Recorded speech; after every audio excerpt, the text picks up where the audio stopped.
నీకు ఇంగ్లీష్ లో కొన్ని పదాలు అడుగుతా తెలుగులో, అవి నువ్వు ఇంగ్లీష్ లో బాగా చెప్పరా. ఉదాహరణకు ఒక పిల్లి వచ్చి, ఏది ఉదాహరణకు చెప్పిన వచ్చింది పిల్లి, పిల్లి వచ్చి వచ్చింది వచ్చింది చెప్పు తాగే. పిల్లి వచ్చి పాలు తాగి, ఎవరువే? ఊరివే కాదురా, ఆవువే. ఆవు జాకెట్ వేసుకోదే, ఆవు కూడా జాకెట్ వేస్తాడు.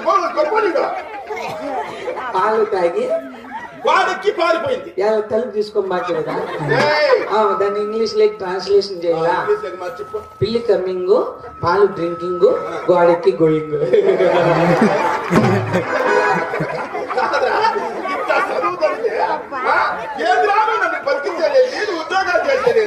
చెప్తా.